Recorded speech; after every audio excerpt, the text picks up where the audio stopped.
Hey, what's up, y'all? It's G or Gari. I answer to both. On the internet, you can find me at Don't Undersalt, either here on YouTube or on Instagram. Welcome to my Tokyo apartment. Today, I'm going to show you how to make one of my favorite Italian pasta dishes, pasta melanzane. Some of you might know this as pasta alla Norma. Don't worry, guys. It's the exact same thing. Best thing about this dish is I learned how to make it from a real-life Italian Nonna this one time in Naples. Let's get started. Pasta melanzane literally means pasta with eggplant. I'm going to start by slicing up the eggplant and soaking it in salted water for about 30 minutes. The reason we soak the eggplant in salted water is because the Nonna told me that if the eggplants are bitter, generally when they're out of season, they'll ruin the whole sauce. Now I'm in Japan right now and eggplant happens to be in season, but I'm not taking any chances. You might be wondering how I made my way to Naples into the kitchen of this Italian Nonna. Her name is Livia, by the way. So I was making my way through Italy on a solo vacation. Started off in Venice, my way down to Bologna. From there, I made my way to the rolling hills of Chianti, where your girl was fortunate enough to get invited to coffee with the meat maestro himself, Mr. Dario Cecchini. Was in Rome over a pork porchetta sandwich, where I was sitting there, Instagramming the meal of course, and a former colleague slid into my DMs. Hey G, any plans to come to Naples? She said, I live here now and I would love for you to come and visit.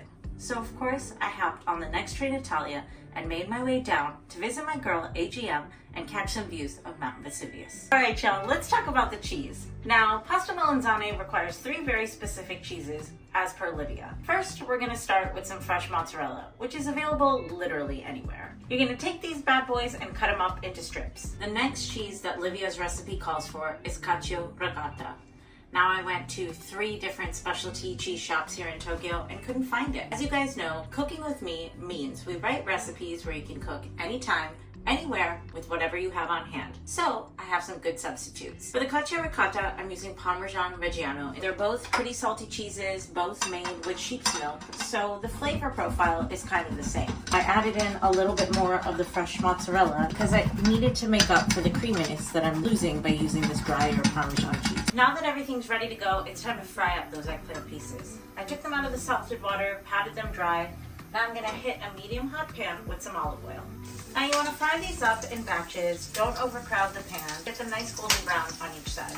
Now when I made this dish with Lydia, we used a small firefly eggplant, so we just cut them in half. You saw today, I just cut mine on the vine. If you got a really fat eggplant, you might wanna cut it into strips and into little half moons. It really just depends on the size of eggplant available to you.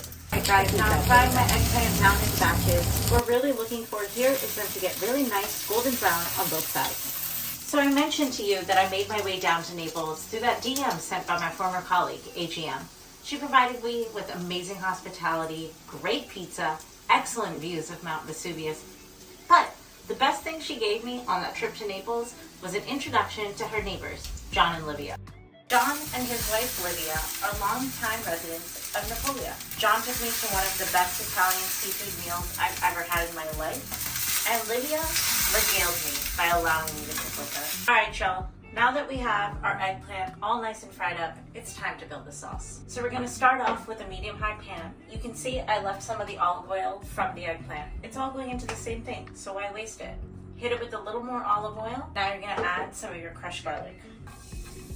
Move that around, let it start to sizzle up. I say this once, I say it again, the smell of garlic sizzling in a pan, sexy as hell. Now that it's starting to bubble up a little in there, I'm going to hit it with some red chili flakes. You guys might use a little less red chili flake than I do. What I've listed in the recipe is moderate. But we all know I'm a mirchi or spicy girl, so I add a little bit more. Now you can see that the garlic is starting to get really nice and sizzly in there. We definitely don't want it to burn. So now we're going to add in some tomato paste. Today I'm using triplo con strato di pomodoro. Now when Lydia and I made this dish together, we talked about the difference of using fresh homemade tomato paste or using something either in a bottle or a can, or in my case, in a tube. If you don't have fresh tomatoes on hand, it's perfectly fine to use a pre-made tomato paste. Once those are nicely incorporated, I'm gonna hit it with some crushed tomato. Again, you could use fresh tomatoes. If you've watched my Mexican red sauce recipe, I show you how to make fresh crushed tomatoes. But again, to save some time and some space, I'm using passata di pomodoro. You can see Lydia showed me a very similar bottle in her kitchen in Napoli that she used to make sauce on another day where we didn't have fresh tomatoes. That in, Now you're gonna sprinkle in some dried oregano. Season with a little bit of salt. Don't go overboard. Always, your sauce is going to simmer down and the saltiness is just gonna increase the longer it starts to bubble. At this point, I wanna add in a little bit of the reserved pasta water from the pasta I boiled earlier.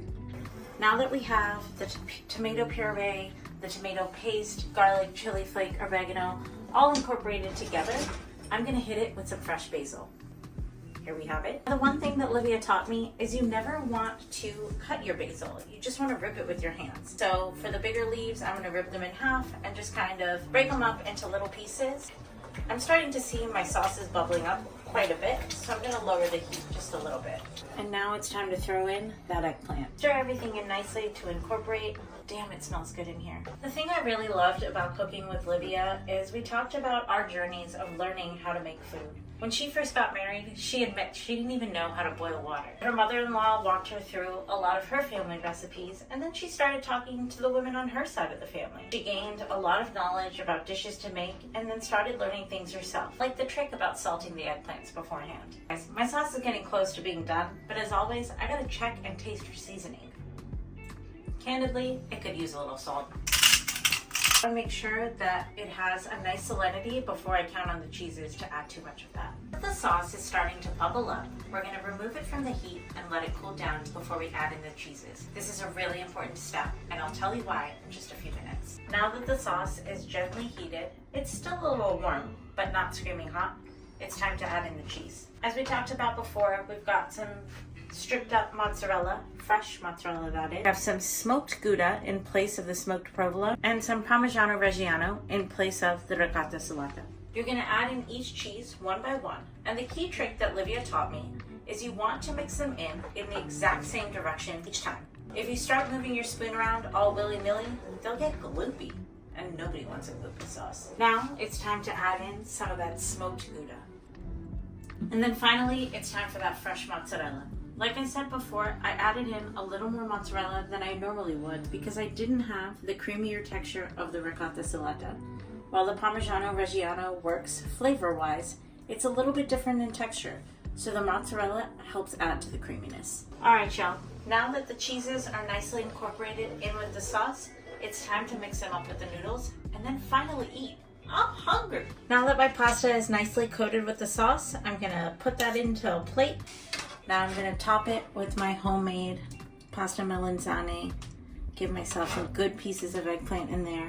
Now that the pasta's all plated up, I'm going to add a little bit more freshly grated Parmigiano Reggiano on top. Alright y'all, here we have it, pasta melanzane. As you saw, it was super easy to make, and there's a lot of substitutes you can make depending on what ingredients you have on hand. Now that I have this hefty plate in my hand, let's give it a taste. Oh yeah, folks, the smoked Gouda gives it a nice little smoky flavor. The Parmigiano Reggiano gives it that nice saltiness, a little bit of aged cheese flavor. And of course, the mozzarella helps keep it nice and creamy.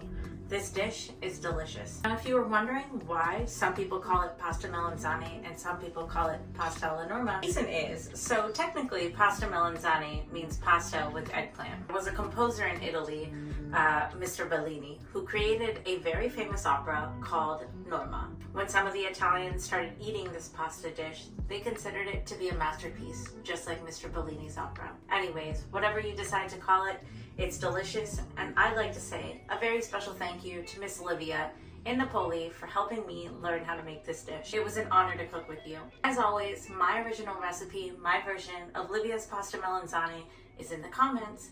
Give it a peep, give it a try, and don't forget to let me know how it is. And as an added bonus for you this week, there's a link to an article that I wrote for Platform Magazine about my time in Italia. It includes a little bit of a story about my time with Livia and some other delicious things I ate along the way. As always, bon appetit!